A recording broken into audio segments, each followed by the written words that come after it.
Seguramente, en alguna ocasión, has escuchado aquel famoso refrán que dice: no dejes para mañana lo que puedas hacer hoy. ¿Has pensado en el significado del mismo? Por principio, pensaríamos que tiene un significado bastante transparente y que se utiliza para instarnos a no postergar nuestros deberes, ya sea responsabilidades académicas, laborales o domésticas, por mencionar algunas.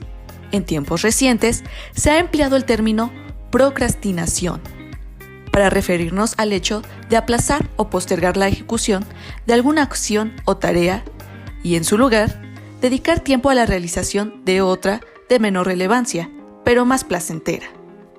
Considerada como una epidemia moderna que nos afecta a todos por igual, en mayor o menor grado, la procrastinación nos lleva de manera sistemática a aplazar, diferir, posponer, postergar o relegar tareas o asuntos importantes.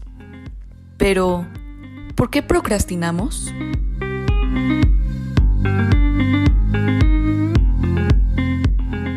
Generalmente, tendemos a asociar la procrastinación con la holgazanería, con la falta de voluntad o con una mala administración del tiempo para llevar a cabo ciertas tareas o deberes. Pero, ¿en realidad se trata únicamente de eso?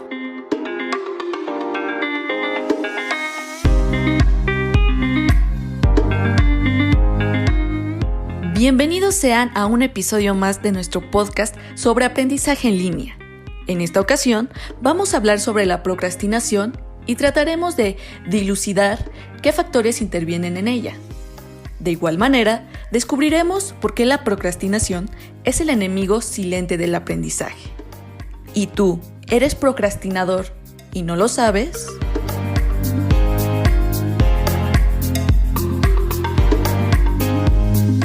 A través de este episodio te invitamos a descubrirlo.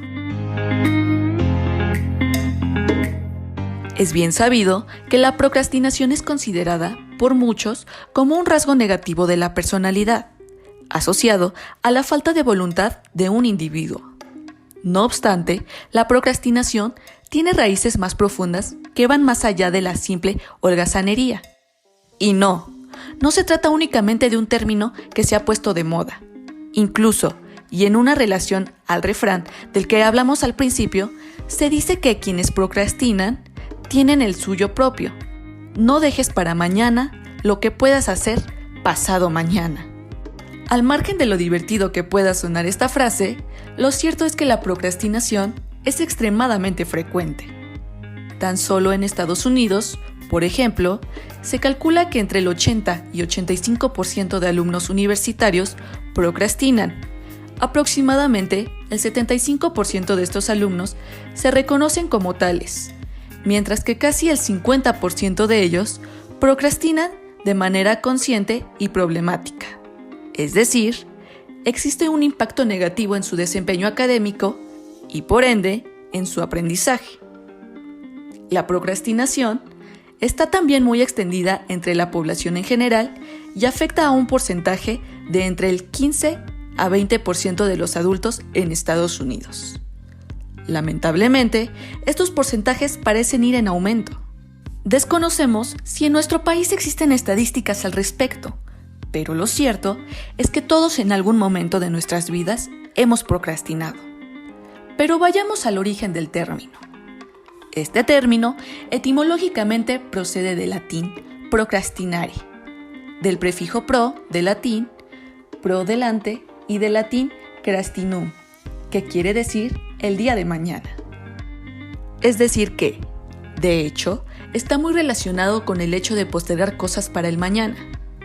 La procrastinación es conceptualmente representativa de una escasa diligencia y falta de autorregulación en el individuo, la cual no ha sido comprendida en su totalidad. Tomando en consideración que la procrastinación va en aumento, resulta por demás evidente tratar de comprender la naturaleza de la misma, comprender cuándo y por qué ocurre, así como las posibles maneras de prevenirla. En las últimas décadas se han realizado muchos estudios empíricos sobre el tema, con el propósito de encontrar posibles conexiones y correlaciones para explicar por qué ocurre. Algunos resultados a destacar sobre este tema son los siguientes. Aversión a la tarea. Existen dos características en una tarea que se cree inciden en la procrastinación. 1.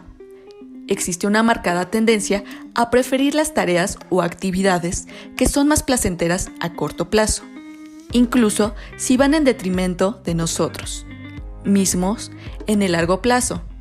Por ejemplo, cuando tú como alumno prefieres sentarte a ver una serie o a revisar tus redes sociales en lugar de empezar a prepararte para un examen. Y 2. Entre más desagradable nos parezca una tarea, somos más propensos a evitar realizarla.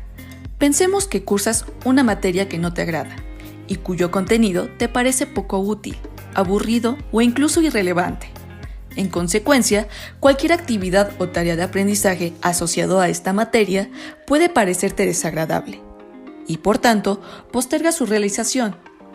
En un principio, te parecerá que ver un capítulo de tu serie favorita es más placentero y podrías justificar así la procrastinación.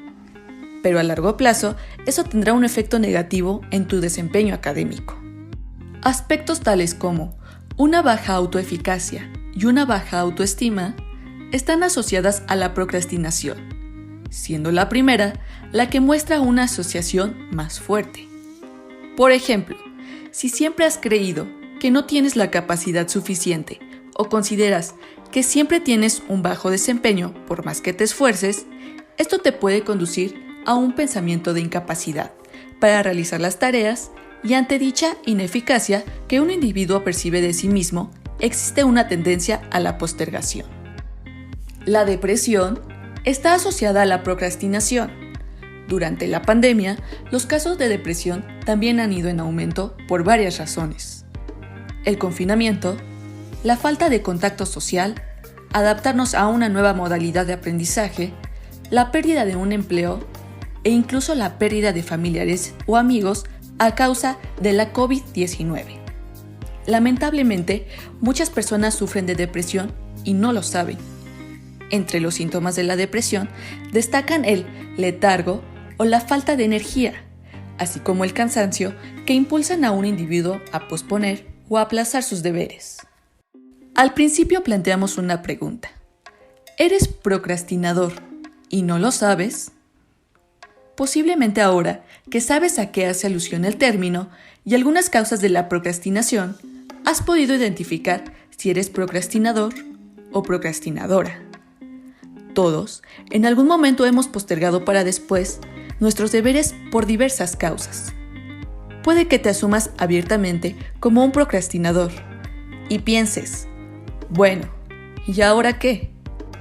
La buena noticia es que existen maneras de prevenir la procrastinación. Una de esas maneras se conoce como la técnica Pomodoro. ¿Sabes en qué consiste? Básicamente, la técnica tiene como propósito fundamental hacer que el tiempo pase de ser un enemigo a ser nuestro aliado. Lo anterior resulta comprensible si consideramos que con frecuencia estamos contrarreloj para terminar nuestras tareas o deberes, o para cumplir con las fechas límite. La técnica Pomodoro fue inventada por Francesco Cirillo a principios de los años 80. Pomodoro significa tomate en italiano, y se le nombró de esta manera ya que se emplea un cronómetro en forma de tomate o temporizador de cocina.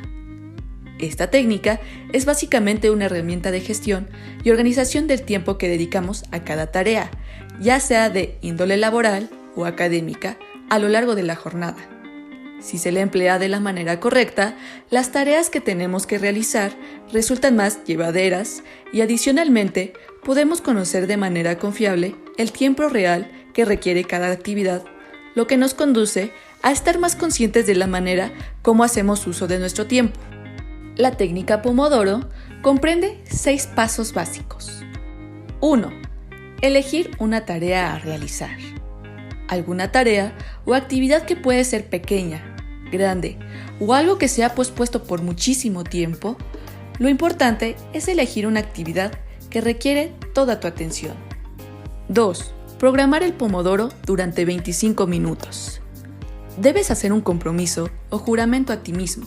Por ejemplo, Invertiré 25 minutos en esta tarea sin interrumpirme a mí mismo. Es posible hacerlo. Son únicamente 25 minutos en los que no te puedes permitir distracciones, como atender tus redes sociales o atender el teléfono. 3. Trabajar en la tarea hasta que el pomodoro suene. Debes estar inmerso en la tarea durante los 25 minutos. Si de pronto recuerdas que tienes otros pendientes, debes escribir la tarea en una hoja, pero nunca suspender la actividad para iniciar otra. 4. Cuando el pomodoro suene, poner una marca, una palomita, en un papel. ¡Felicidades! Has invertido un pomodoro completo en una tarea sin interrupción alguna. 5. Tomar un breve receso. Respira, medita, toma una bebida, da un pequeño paseo o alguna otra actividad que te permita un momento de relajación. Tu cerebro te lo agradecerá. 6. Por cada 4 pomodoros, tomar un receso más extenso. Toda vez que hayas completado 4 pomodoros, puedes tomar un receso más largo de 20 o 30 minutos. Tu cerebro empleará ese tiempo para asimilar la nueva información y para descansar antes de la próxima ronda de pomodoros. ¿Qué te ha parecido esta técnica? ¿Te animas a ponerla a prueba? Recapitulando, para usar el método Pomodoro, tienes que hacer lo siguiente. 1. Identificar las tareas a realizar y ordenarlas de acuerdo a su prioridad. 2. Pon en marcha el temporizador 25 minutos, un pomodoro, y al término dejar un descanso de 5 minutos. 3.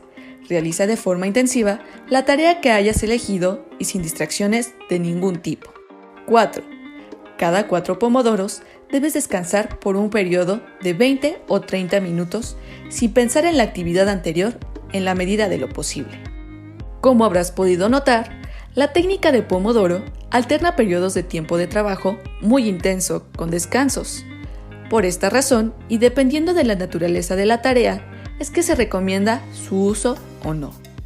En general, podríamos decir que materias teóricas tales como Derecho Romano, Filosofía o Historia del siglo XX, por ejemplo, son candidatas perfectas para emplear la técnica de Pomodoro.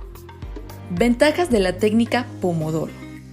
Te obliga a mantener tu concentración total en una actividad específica, impidiendo los efectos negativos del multitasking, multitarea. Si se le utiliza de manera habitual, aumenta la productividad en gran medida. Se desarrolla conciencia plena del tiempo que se le dedica a cada tarea o asignatura. Es un método perfecto para organizarte bien tus tiempos y aprender a priorizar tus tareas o actividades. Desventajas de la técnica Pomodoro. Es poco flexible, pues ofrece un margen limitado de adaptaciones a las diferentes tareas. No puedes dedicar periodos de 45 minutos y descansos de 15 o estudios de 15 y descansos de 5 minutos. Es muy demandante, ya que para un correcto funcionamiento exige de toda tu concentración y o atención, ya que no se debe interrumpir la tarea para atender otros asuntos como atender una llamada o mensaje. Es incompatible para un estudio o trabajo en grupos. Se trata de una técnica totalmente individual. No es útil para trabajos o tareas que demandan creatividad. De hecho, puede resultar contraproducente. No es bueno para nuestra creatividad, por ejemplo, el ponernos como meta 3 pomodoros para realizar una tarea específica. Cuando se trata de creatividad, no pueden existir límites de tiempo, pues debemos permitir que las ideas fluyan libremente. Debido a su presencia generalizada en nuestra sociedad, parece que la procrastinación es un reflejo de la condición humana, y como ya se había comentado, indica poca diligencia y fracaso en la autorregulación. Quienes procrastinan tienden a ser individuos impulsivos, desconcentrados y carecen de autocontrol. De hecho, es deseable ir a la raíz del problema y trabajar con esos rasgos de personalidad de tal manera que se pueda superar la procrastinación. En relación a un contexto académico, una manera útil para disminuir la procrastinación es aumentar la expectativa del éxito. Es decir, que los alumnos vean en una determinada tarea la posibilidad de aprendizaje y éxito académico. y no considerar que las tareas de aprendizaje son obstáculos en su formación académica. Para ello, resulta importante adquirir o mejorar distintas habilidades necesarias para completar una actividad o tarea de manera adecuada y así evitar la postergación de la misma. Como habrás podido darte cuenta, existe una relación indirecta entre procrastinación y autorregulación, pues un alumno que autorregula su aprendizaje, por lo regular, no procrastina. Por último, pero no menos importante, es tomar en cuenta que la procrastinación es un asunto de emociones y no meramente de productividad. La solución no reside únicamente en hacer uso de técnicas como la que aquí se ha mencionado, sino que resulta necesario que los individuos aprendamos a manejar nuestras emociones de una manera diferente. Y dada la relevancia de las emociones, retomaremos este tema en nuestro siguiente episodio.